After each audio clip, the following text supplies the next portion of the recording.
Welcome back to another episode of the Dental Marketing Secrets Podcast. This is episode 137, Better Questions Lead to More Treatment.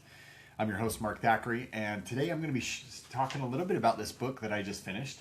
It's called Spin Selling by Neil Rackham, and it's based off of research and interviews of over 35,000 different sales calls, and it's actually a really, really good book. It's pretty short, about less than 200 pages, but it's something that was really helpful for me to look at how do I change the way that I approach when I'm selling in general. And I thought this was so applicable for practices in general, just because there's a lot of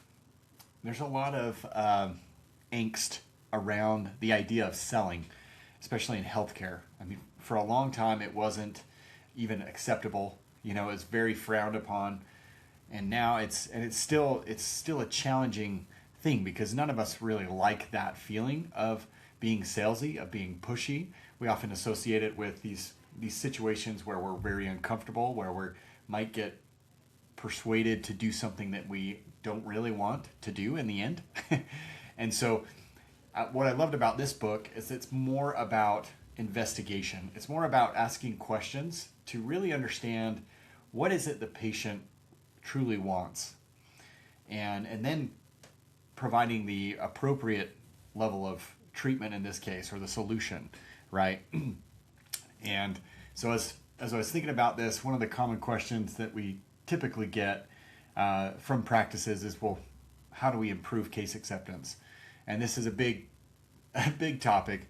We've had guests on this before about it, but I wanted to just share some thoughts based on what I read in this book and what I've seen in my own experience as well, that I feel like have been validated by this book as well. So it's anyway, so that going back to that question, a lot of people, how do we improve case acceptance?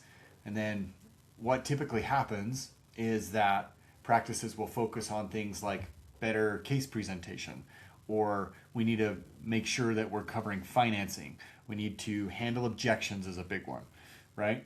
We need specific scripts so that we, are doing the same thing every time, or we need to focus on closing techniques and getting the patient to say yes. But based on this research and based on my own experience as well, it's less about those type of techniques. People spend so much time trying to figure out what's the best way to close someone on treatment, and that's really not as effective.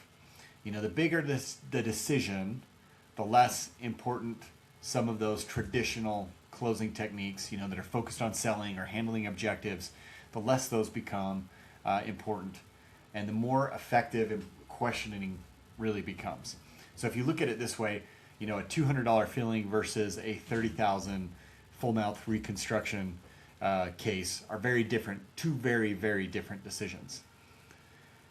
The larger the case, the larger the treatment, the more important it becomes to investigate before you prescribe, because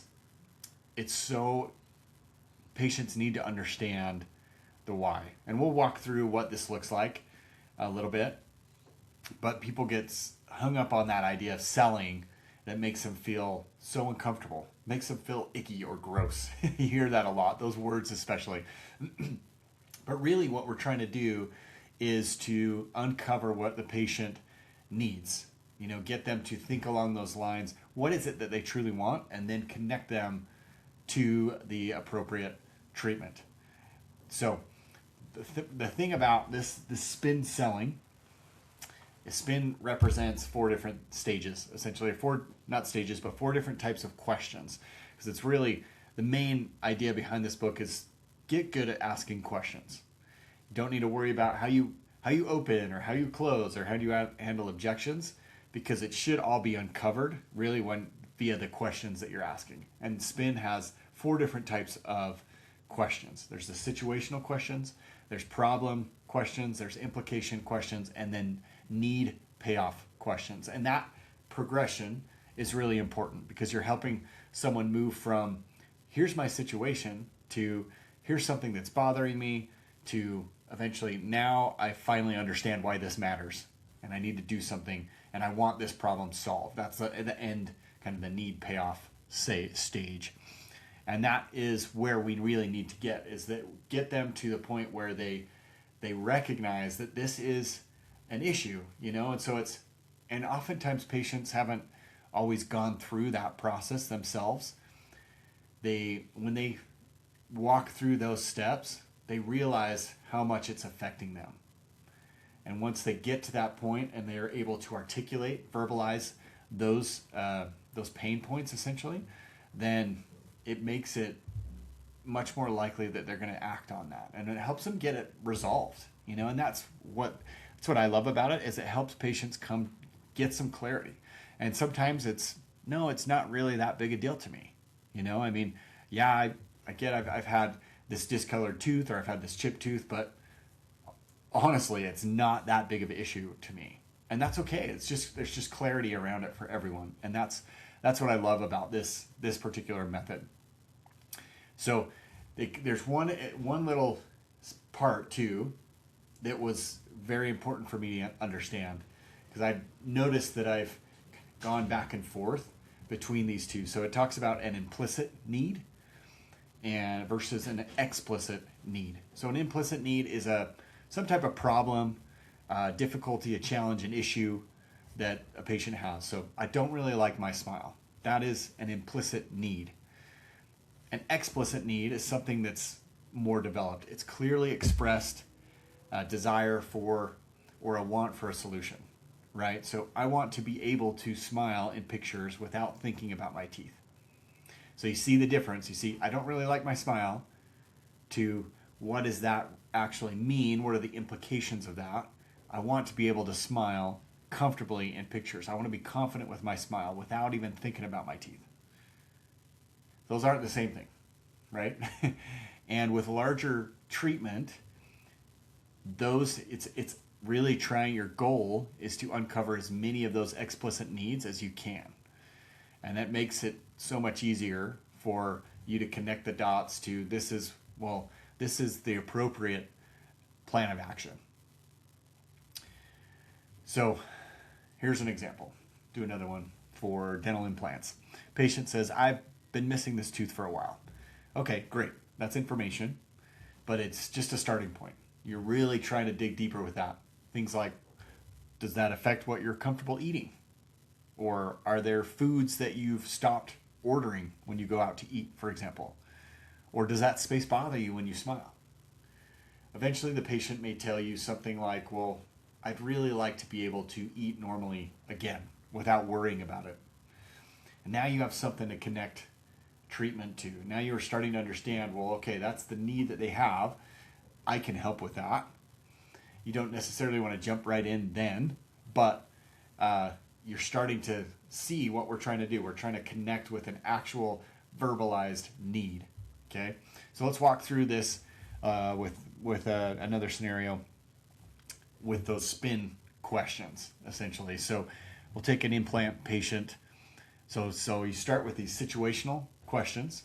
You're really just trying to get a grasp of the context, trying to set this up. And one thing to remember with these, when people are starting to get into this type of approach, they often default to these type of questions a lot. They overuse them to the point where patients can feel almost investigated, like under investigation, or they can just get bored with it. So, but some of these questions, things like, well, how long has that tooth been missing? Have you looked into replacing it before? Are you currently wearing anything in that space? What prompted you to come in now? Again, these are common ones, and they're very they're good because they provide some context, but you don't want to overuse these. You just get the information that you need, and then it's time to move on. And then the next one is problem questions. So now your goal with these is to uncover what's the issue, like what's the dissatisfaction that's occurring because of the situation that they're in, right? So the problem questions could be like, what bothers you most about that having a missing tooth? Okay? Or has it changed the way that you eat? Or does it make you feel self-conscious at all? So we're starting to get beyond the facts, right? And look at some of the problems that this situation, so you go situation, problem, that the situation, you're looking at the problems that the situation has created. Okay? And then we move on to implications. So again, we're just trying to go a little bit deeper. Every time it's a little progression to go deeper and deeper. And that's really where this whole spin kind of approach gets interesting, because you're starting to help the patient understand and think about the consequences of the problem. And that's why they're called implication questions. You're trying to see what are the implications of those specific problems. So you mentioned avoiding certain foods. How frustrating has that become? You're trying to gauge like the level that they're at. You know, is this a big deal? Or maybe it's not a big deal, right? Or something like, you mentioned that you don't smile on pictures anymore. Does that bother you? Or if you're maybe orthodontics, you mentioned that your daughter is becoming increasingly self-conscious about her smile. How is that affecting her? And you're not trying to manipulate or manufacture fear. It's really just helping you understand and helping the patient understand the significance of what they've already told you. Again, we're not trying to sell. We're just, implication question isn't about scare tactics or anything like that. It's focused around helping gain clarity, really, for you and the patient, and see, okay, this is big enough deal that we're going to move forward. It's not a big enough deal, then okay, now we understand what we need to do. And then the fourth layer and the final layer is these need-payoff questions. And this is the shift from the problem to the desired future. So you're really going situation, understand the situation, uncover the problems, what are the implications of those problems, and then now you're starting to connect those to the desired outcome that they're hoping for. So things like, if you could replace that tooth and allow you to comfortably eat those foods again, what would that mean to you? So you're kind of addressing the problems and the implications, and then packaging that into a solution type of thing. You know, I mean, you're not even mentioning the specific treatment, but you're just trying to connect it with a desired outcome. That's a better way to put it. So again, if we could replace that tooth and allow you to eat comfortably again, all those foods that you mentioned that you were missing, what would that mean to you? How would that affect your life? If we could give you a smile that you didn't feel like you needed to hide, would that be important to you? How would that affect your daily life? Things like that. Oftentimes you'll get patients to open up and say things like, well, that would be huge for my career, or I'd finally start to feel like I'm myself again, you know, that I can be fully me. And there's versions of that, but you'll get people saying those type of things where they don't feel like they're 100% them because they're getting held back by these issues that they have, these problems. And these are the questions that allow the patients to verbalize the value in moving in the treatment, right, in the solution. And so you look at those differently, right? A lot of people are saying a lot of practices, what they're doing is the doctor's going to say something like, you really need this implant. Contrast that with it's when you're telling them why, when the patient tells you why they want treatment, it's so much more important when they tell you why they want it versus you telling them why they need it, right? So it's contrast. You really need this implant too. If you could, you're trying to paint the picture for them. You're trying to get them to experience that desired outcome right now. If you could replace that tooth and allow you to eat comfortably, all those foods that you've been missing out on, to do that every single day, what would that mean to you? And if you were able to have a smile that you didn't feel self-conscious about, that you didn't feel like you needed to hide every time you spoke up or laughed or just were taking a picture, how would that affect you? How differently would you show up every day? How would that affect your family? How would they see you differently? At work, at home, in the mirror. You're trying to get to connect those dots so that they can visualize the outcome and experience that outcome in their minds before they do anything else. And that's the key. We're really trying to connect those explicit needs that they've expressed to a future outcome. And that's the final step, is where you're actually presenting the treatment. Okay? And again, you're not saying, well, I recommend an implant, here's how implants work, but it's always tying it back to what the patient has told you about what they want. Because it's all dependent on that. Again, you're just trying to help them see what they want and get what they want through our services. And again, sometimes there's going to be situations where it's not a big deal to them. And that's where we don't pressure them into anything, right? I mean, it's okay. That's okay. We just want them to keep often. And what's interesting about those type of patients, just a little caveat or a little sidebar, is that they'll start thinking about that. They might verbalize that it's not that big a deal to me. Honestly, it's not that big a deal. More often than not, over time, that's going to work on them because they'll notice it more. They've expressed that it is an issue. They may not want to do anything right now, but oftentimes those issues take up more space in your brain and they become bigger over time.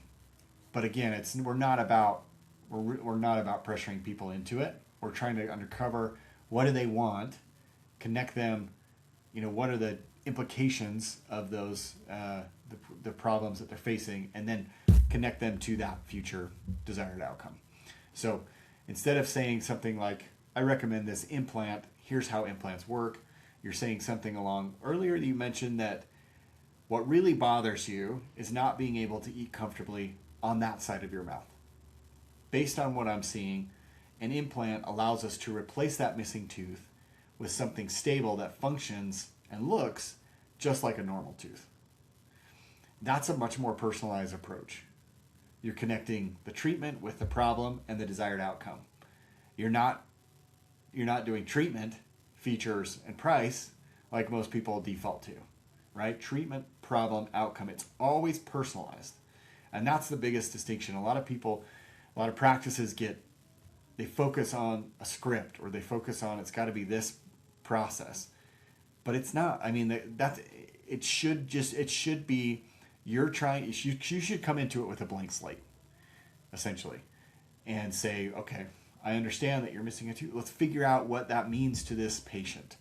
And because it's going to mean something different to one patient than everyone else. It's not always going to be the same. Yeah, there'll be some that are similar, but you can't just expect them all to have the same issues, right? And the same implications and all that.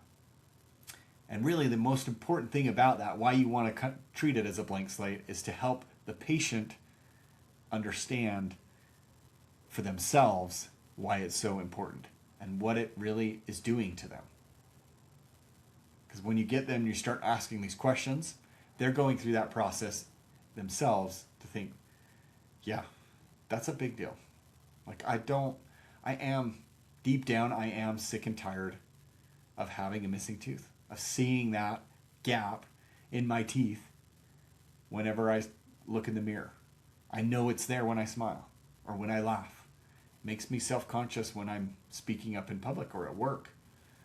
That's a big deal. That's a big deal. So it's helping them go through those steps to uncover what it's really doing to them. So you don't want to present treatment in a vacuum. You don't want to just do it based on some script or anything like that. You're always trying to connect that treatment back to what the patient already told you what matters. And it's very, very important. This approach is so much more successful when we have larger treatment. Because small purchase, if it's just a filling, if it's just something like that, okay, you can get by with the kind of the benefits, features type approach that a lot of people understand. But when you're talking 10, 15, 20, $50,000 treatment plans, the patient needs to see enough value to justify money and time and inconvenience and fear and recovery. That's why immediately jumping into treatment details, oh, you're missing a tooth. Here's dental implants. You need a dental implant. Oftentimes that can backfire because they don't see the value yet. They haven't connected all those dots. So it's so important to go through a process like where you're investigating and you're helping them. It's very much so a discovery process for the patient to help them articulate and really connect emotionally down here and inside them to see, okay, that is something that's affecting all these aspects of my life.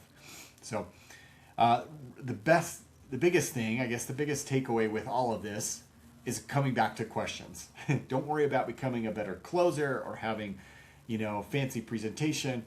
The biggest thing is to become an investigator.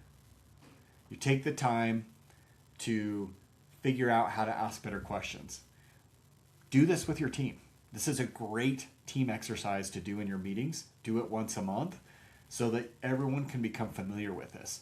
The challenge with a dental practice is that oftentimes you might be asking some of these questions in the chair, and then you might ask other sets of questions, while you're presenting treatment in the consult room. And so there needs to be some coordinated effort there to understand everything that's going on, right? And that's going to take some time. But the biggest thing with all this is asking the questions. It's just doing it again and again. And the more you do it, especially with your team, the more it's going to reflect in the way that you present. You'll have confidence when you're asking these questions. You're going to learn which questions are more significant or more impactful with the patient. It's all about quantity. Don't worry about, I have to do this right the first time. It's all about quantity. And again, so much better if you practice as a team in these safe situations than do it with your patients, right? So just to recap, you've got spin. So S is situational questions, like what's happening, what's going on, how long have you had this? Have you done anything to try that, to remedy that? And then you have problem questions. What's bothering you about this situation? Then you have the implications of those problems. Again, it's all this progression. You things like, well, what's that causing you to do? You mentioned you don't smile in pictures anymore. Does that bother you? How has that changed the way that you show up at work, for example? And then you're trying to, eventually you get to the need-payoff questions where you're connecting those problem and implications to a desired outcome that they're hoping for. So things like, if we could replace that missing tooth and you didn't have a smile, you finally had a smile that you didn't feel like you had to hide, how would that change your everyday life? How would that change the way you look in the mirror? How would that change how you do your work, your career? So that's the SPIN method, SPIN, SPIN method. But again, it's all about the questions. If that was one takeaway, just ask better questions. And again, if you can do this as a team, it's going to rub off on each other. You're going to find out, you can review after the fact, you can review in meetings what works best, what doesn't work so well, things that you don't necessarily need to ask. Like I mentioned, some of those situational questions, just use them to get the bare facts and then move on to the problems, and then implication questions, and then finally the need payoff. And then when you're presenting treatment, always tie those things that the patient specifically mentioned back to treatment. It's got to be personalized that way, right? The goal isn't to talk someone into treatment. The goal is to understand them well enough that you can connect their desires, connect the treatment to what they truly want in the end.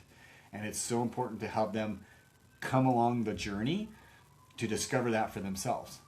Because if they don't verbalize it, then it's not an explicit need. Again, we talked about implicit versus explicit. You need those explicit needs. Those are the needs that they articulate, that they actually verbalize. So that's what you need. You can't assume that those are the things that they want. You have to get them to open up. And again, there might be times where they're like, I'm okay. It's really not a big deal. And then that's okay. That's great. There's clarity. Now you understand where they sit. But this is so much, it's a much better experience for patients. I found it's a much better experience for the team as well. It puts a lot less pressure on them. They don't feel like they're selling. They're just investigative. They're just asking questions, and it's kind of the Socratic method where you're getting the patient to uncover these things for themselves. So that's it for today, you guys. I am going to put together a training around this because I feel like it's so important. So if you are interested, let me know, and then it'll be all virtual, and you can just go through different lessons and things like that. But I feel like this is huge because if you can just convert more patients, then you don't necessarily need to drive up the amount of patients that you're getting. You're getting the same amount of leads, let's say, or same amount of people coming in for consults. If you're able to convert 20, 30, 40% more, that's huge. You don't have to increase your ad spend. You don't have to change what you're doing as far as marketing and generating leads and prospects. All you're doing is doing a better job once they get in your office. And that is massive. So like I said, I'm putting together a training. It'll be something that you can go through different steps on your computer. It'll be all online, accessible, so that your team members can go through it together. They can go through it individually. Be very easy that way. If you are interested, just let me know. I'll put you on the wait list. Just contact Maria at markthackeray.com, Maria at markthackeray.com. I'll put the email address in the show notes. But it's going to be great. I think it'll be super, super helpful. It's one of those things that if you get your team to focus on this type of approach, you will see a massive return on this. I guarantee it. Yes, it takes time to get to understand it, one, to practice it and get better, two, but after that, it's going to be a huge benefit to you in your practice moving forward. So thanks for listening, you guys. We will talk to you next week. Have a great week.